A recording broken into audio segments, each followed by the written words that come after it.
ये नफरत पूरे भारत को जला के राख कर देगी। हम लोग भारत को बचाने आए हैं। हमारे लोगों की मूंछ रखने पर हत्या करते हैं, जो लोग हमारे बच्चों के घड़ा छूने पर हत्या करते हैं, जो लोग मंदिरों में प्रवेश करने पर, मूर्ति छूने पर हमारे लोगों की हत्या करते हैं, ऐसे लोगों को हम लोगों ने जवाब देना है। 50 लाख तो दूर की बात है, आप जितना मर्जी तैयारी कर लीजिए, एक राजेंद्र गौतम के गर्दन को काटोगे तो 1 करोड़ पैदा होंगे। व्यक्तियों को मजबूत करना छोड़ दो।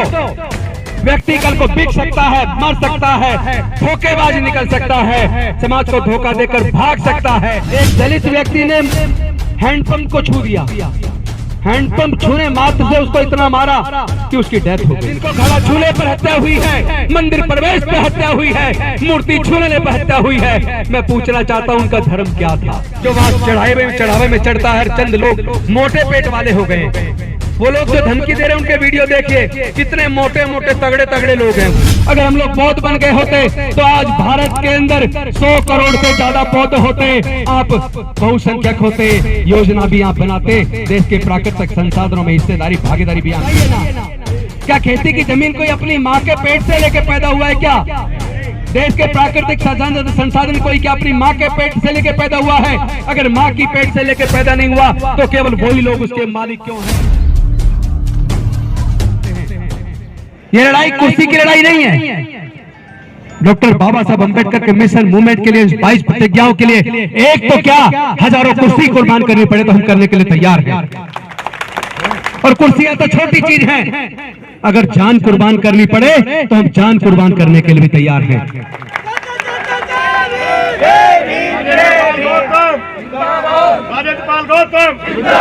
आप नाम के नारे मत लगाइए, ये गलती मत दोहराइए।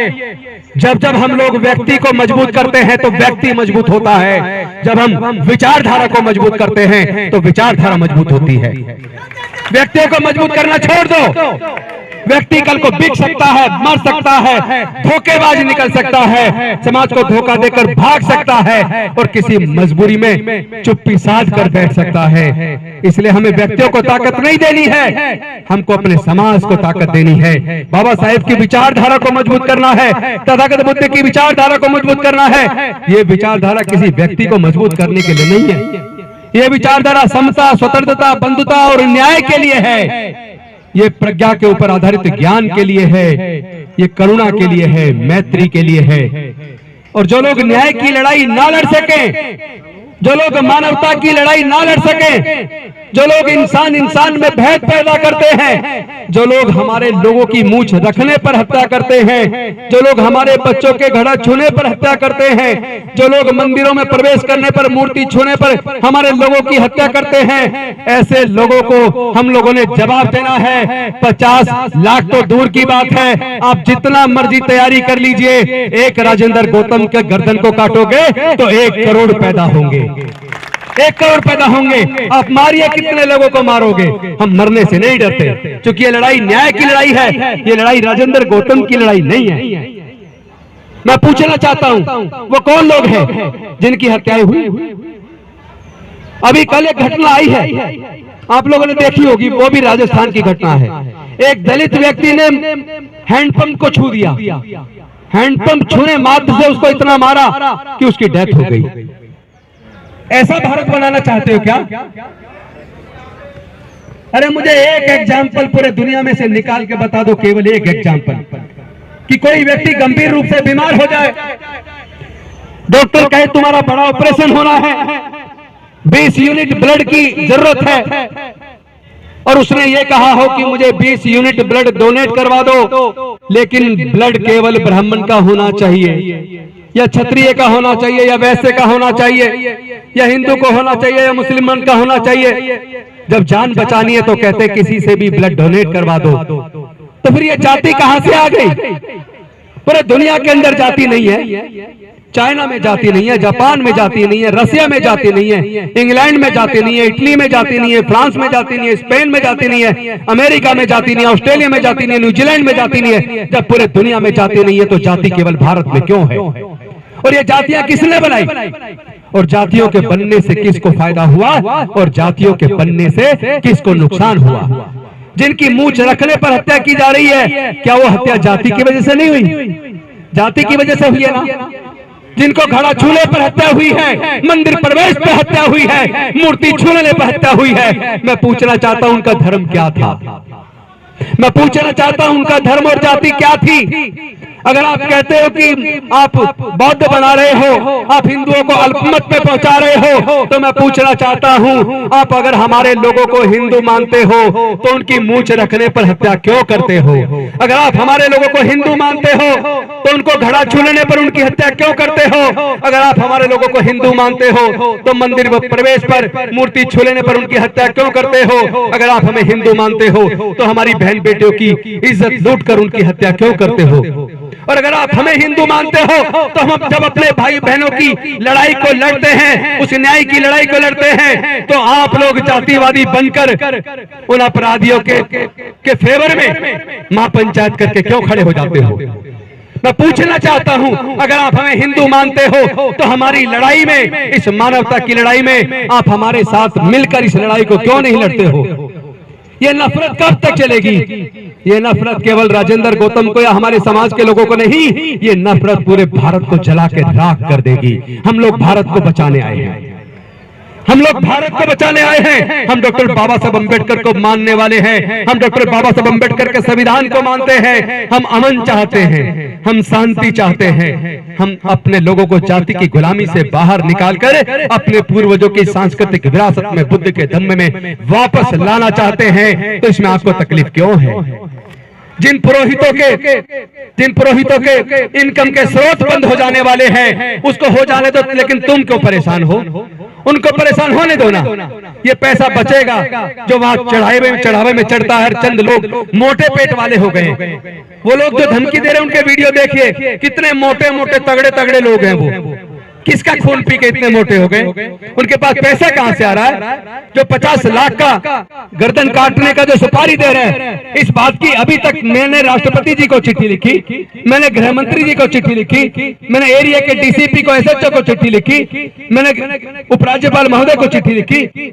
सब जगह चिट्ठी लिखने के बावजूद मैं पूछना चाहता हूं, मैंने उसमें मांग की है कि ऐसे नकली साधुओं के खिलाफ आप मुकदमा दर्ज करके उनके किन आतंकवादी संगठनों से उनके संबंध में इसकी जांच कीजिए। उनके पास ये करोड़ों रुपए कहां से आ रहा है, इसकी जांच कीजिए। लेकिन अभी तक ना तो पुलिस ने कोई मुकदमा दर्ज किया, और अभी 15 ही दिन हुए माननीय सर्वोच्च न्यायालय के जजमेंट को आए हुए, जिस जजमेंट में माननीय सर्वोच्च न्यायालय ने कहा है जो लोग हेट स्पीच देते हैं या धमकी देते हैं, इस तरह के भाषण देते हैं, भड़काऊ भाषण देते हैं, ऐसे लोगों के खिलाफ पुलिस को खुद मुकदमा दर्ज करना होगा। चाहे कोई कंप्लेंट आए ना आए, पुलिस की जिम्मेदारी है वो मुकदमा दर्ज करे। और अगर पुलिस ये मुकदमा दर्ज नहीं करती, जिम्मेदारी नहीं निभाती, तो कोर्ट खुद सुमोटो उनके खिलाफ एक्शन लेगा, कंटेम्प्ट ऑफ कोर्ट की कार्रवाई करेगा। तो मैं इंतजार कर रहा हूं कि माननीय सर्वोच्च न्यायालय उन पुलिस अधिकारियों के खिलाफ जिन्होंने अभी तक मुकदमा दर्ज नहीं किया, उनके खिलाफ कंटेम्प्ट ऑफ कोर्ट की कार्रवाई कब करेगा?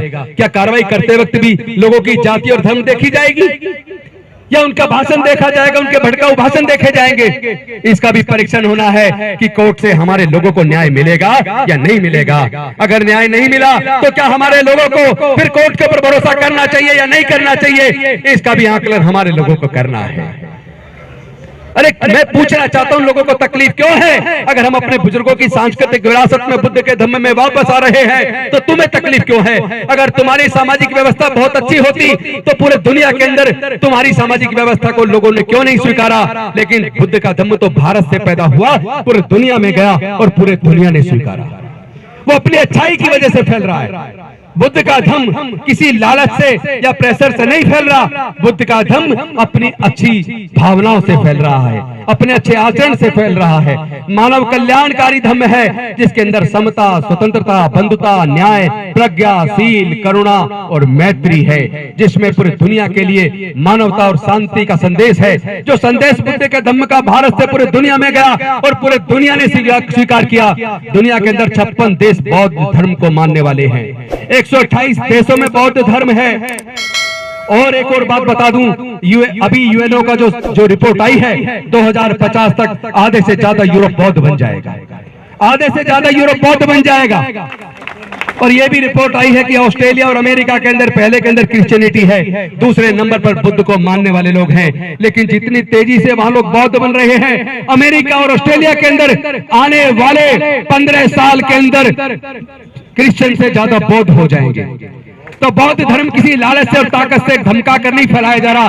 बौद्ध धर्म अपनी अच्छी शिक्षाओं के लिए, मानव कल्याणकारी योजनाओं की वजह से, अपने अच्छे आचरण की वजह से फैल रहा है। तो मैं आप सबसे आह्वान करना चाहता हूं साथियों, इस लड़ाई को, ये लड़ाई लंबी लड़ाई है, ये लड़ाई भारत को बचाने की लड़ाई है, ये लड़ाई भारत के संविधान को बचाने की लड़ाई है, ये समता, स्वतंत्रता, बंधुता और न्याय की लड़ाई है। ये लड़ाई हमारे लोगों के रोज रोज जो जाति और धर्म की वजह से हत्याएं हो रही है, उस हत्याओं को रोकने की लड़ाई है। ये लड़ाई अपनी बहन बेटियों की इज्जत और मान मर्यादा की लड़ाई है। ये लड़ाई हमारे समाज के स्वाभिमान की लड़ाई है। मैं आपसे पूछना चाहता हूं, आप अपने समाज की इस मान मर्यादा की, स्वाभिमान की लड़ाई को क्या आप लोग लड़ने के लिए तैयार हैं? तैयार है तो एक बार दोनों हाथ उठा के समर्थन दीजिए। जय जय जय जय जय भीम, जय जय जय जय जय भीम, जय जय जय जय जय भीम। बौद्ध धर्म की क्या पहचान, बौद्ध धर्म की क्या पहचान, बौद्ध धर्म की क्या पहचान। बाबा साहेब की अंतिम इच्छा, बाबा साहेब की अंतिम इच्छा, बाबा साहेब की अंतिम इच्छा। साथियों, एक और सवाल आपके सामने छोड़ रहा हूं। देश के अंदर जितने सेक्रेटरीज हैं गवर्नमेंट ऑफ इंडिया में, जो देश की योजना बनाने का काम करते हैं, उसके अंदर दलित, पिछड़े, आदिवासी, अनुसूचित जाति, जनजाति, पिछड़े वर्ग के लोग उसके अंदर 2% भी क्यों नहीं है? और अगर 2% भी लोग अनुसूचित जाति, जनजाति, पिछड़ा वर्ग के लोग नहीं है, तो फिर वो जो सेक्रेटरीज गवर्नमेंट ऑफ इंडिया में पॉलिसी बनाते हैं, क्या वो आप लोगों के फेवर में कोई पॉलिसी बनाएंगे? अगर सर्वोच्च न्यायालय और उच्च न्यायालय के अंदर हमारे प्रतिनिधि अनुसूचित जाति, जनजाति और पिछड़े वर्ग के लोग अगर अनुसंख्या के अनुपात में, जनसंख्या के अनुपात में नहीं है, तो क्या हम वहां न्याय की उम्मीद कर पाएंगे? क्योंकि जो जजमेंट अभी आया है ईडब्ल्यूएस के ऊपर, आपने देख लिया होगा। संविधान तो कहता है 2000 socially and educationally backward classes they are entitled to get benefit of reservation. Article 15(4) of Indian Constitution says that those are socially and educationally backward classes, they are entitled to get benefit of reservation. But those are more represented. Those are not less represented, but more represented. Those are neither socially nor educationally backward. Then how they are entitled to get benefit of reservation? But even in spite of all these legal provisions, Honorable Supreme Court has given verdict in favor of this 10% EWS reservation. और उसके अंदर clear है, EWS reservation में SC, ST और OBC के लोग apply नहीं कर सकते। क्यों भाई? उनको क्यों नहीं कर सकते? क्या उनकी 8 लाख से ज्यादा इनकम है? यानी आपको समझना पड़ेगा, साजिश किसी एक कॉर्नर पे नहीं है। भारत के चप्पे चप्पे पर अनुसूचित जाति, जनजाति और पिछड़े वर्ग के लोगों के खिलाफ साजिश रची जा रही है। हमारी गलती है कि हम सच को ना तो जानते हैं और ना मानते हैं। हम ये तो कहते हैं डॉक्टर बाबा साहब अम्बेडकर को मानते हैं, लेकिन डॉक्टर बाबा साहब अम्बेडकर की बात को नहीं मानते। अगर हम लोग बौद्ध बन गए होते तो आज भारत के अंदर 100 करोड़ से ज्यादा बौद्ध होते, आप बहुसंख्यक होते, योजना भी आप बनाते, देश के प्राकृतिक संसाधनों में हिस्सेदारी, भागीदारी भी आपकी होती। मैं पूछना चाहता हूं, ये जो जल, जंगल, जमीन है या खेती की जमीन है या प्राकृतिक संसाधन है, क्या कोई अपनी मां के पेट से लेकर पैदा हुआ है? भाई बताइए ना, क्या खेती की जमीन कोई अपनी मां के पेट से लेकर पैदा हुआ है? क्या देश के प्राकृतिक संसाधन कोई क्या अपनी मां के पेट से लेकर पैदा हुआ है? अगर मां की पेट से लेकर पैदा नहीं हुआ तो केवल वही लोग उसके मालिक क्यों हैं? हमारे लोगों का उसमें हिस्सा कहां है? कौन लोग हैं जो हमारे हिस्से को खा रहे हैं, हजारों साल से खा रहे हैं? अब इस लड़ाई को हिस्सेदारी की लड़ाई बनाना पड़ेगा। हमें देश के संसाधनों में, जल में, जंगल में, जमीन में, कोर्ट में, न्यायालयों में, हर जगह, डिफेंस में, हर जगह अब अपनी हिस्सेदारी और भागीदारी की लड़ाई को लड़ना होगा। और इस लड़ाई को लड़ने के लिए, ताकि हमारे लोगों पे जो पीड़न पूरी तरह से बंद हो जाए, इसीलिए मैंने ये अपना रिजाइन किया है। क्योंकि अगर मैं मंत्री बने रहता तो मैं हो सकता है 2.5 साल और मंत्री रहता, हो सकता है दोबारा सरकार बनती, फिर मंत्री बन जाता। लेकिन हमारे सीनियर नेता, जिनको हम बड़े इज्जत से कहते थे कि ऊपर नीचे जमीन, ऊपर आसमान और पासवान पासवान, वो तो मरते दम तक मंत्री रहे। तो मंत्री बने रहने से अगर समाधान हो जाता, राष्ट्रपति बनने से अगर समाधान हो जाता, मुख्यमंत्री बनने से अगर समाधान हो जाता, तो मैं पूछना चाहता हूं अपने सारे साथियों से, बहनों भाइयों से, बताइए 2 दलित राष्ट्रपति बन गए और 1 अनुसूचित जाति की महिला राष्ट्रपति बन गई, 3 राष्ट्रपति बन गए। क्या हमारे लोगों की समस्याओं का समाधान हो गया? देश में पिछड़े वर्ग के कई मुख्यमंत्री बन गए, अनुसूचित जाति की भी मुख्यमंत्री बन गई, हमारे उप प्रधानमंत्री भी बन गए, अनेकों मंत्री हैं। तो क्या हमारी समस्याओं का समाधान मंत्री बनने से, राष्ट्रपति बनने से, मुख्यमंत्री बनने से हो जाता है क्या? इसलिए नहीं हो रहा क्योंकि हम लड़ाई को सही दिशा में नहीं लड़ रहे। हमारी संख्या बताती है कि देश के अंदर, क्या पूरे दुनिया के अंदर सबसे बड़े कंज्यूमर हम हैं। अगर सबसे बड़े कंज्यूमर हम हैं, इसका मतलब दुनिया की सबसे बड़ी आर्थिक ताकत बनने की शक्ति हम अपने अंदर रखते हैं।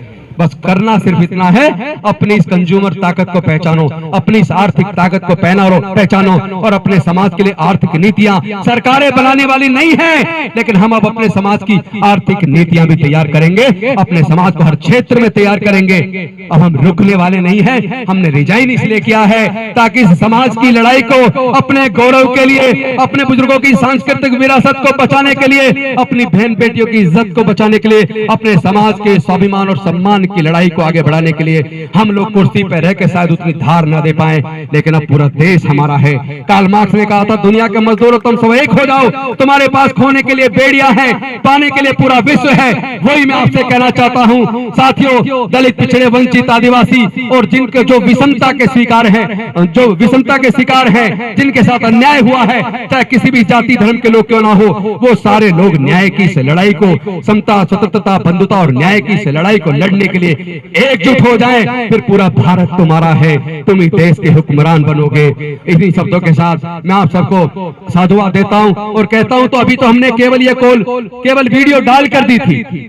अभी हमने कोई वैसे तैयारी नहीं की कि गली गली में छोटी छोटी सभाएं की हों, लेकिन आगे गली गली में पूरे देश के अंदर सभाएं होंगी और जोगदिया जी के कुर्बानी को, हम बलिदान को बेकार नहीं जाने देंगे। अपने समाज की लड़ाई को लड़ेंगे। हम डॉक्टर बाबा साहब अम्बेडकर ने निकम्मा और नाकारा औलाद नहीं है, हम उनके काबिल बच्चे बनकर दिखाएंगे। हम अपनी पूरी वफादारी का सबूत देकर दिखाएंगे। हम इस लड़ाई को लड़ेंगे, हम इस लड़ाई को जीतेंगे। जय जय जय जय जय भीम, जय जय जय जय जय भीम, जय जय जय जय जय भीम। अंत में सिर्फ एक बात कहूंगा, सब लोग पीछे वाले भी ध्यान से सुनना। ये लोग चाहते हैं हमारे लोगों को भावनाओं में भड़काकर हम किसी तरह संविधान के रास्ते को छोड़कर संविधान के खिलाफ कोई भावनाओं में बह के लड़ाई लड़े, ताकि ये लोग हमारे लोगों पर मुकदमा बना के उनको कोर्ट के चक्कर में उलझा दें। लेकिन हम अपने लोगों की लड़ाई को इतने बेहतरीन तरीके से लड़ेंगे, जैसे डॉक्टर बाबा साहब अम्बेडकर जी ने इस लड़ाई को संवैधानिक तरीके से लड़के, अपनी बुद्धि और विवेक से, काबिलियत से लड़के जीत हासिल की थी। हम भी इस लड़ाई को अपनी एकता से, बुद्धि और विवेक से लड़ेंगे और हम लोग जरूर इस लड़ाई को जीतेंगे। साथियों, मैं आपको यह आश्वस्त करता हूं, आप लोग आए, आपका बहुत बहुत धन्यवाद। नमो बुद्धाय, जय भीम, जय भारत।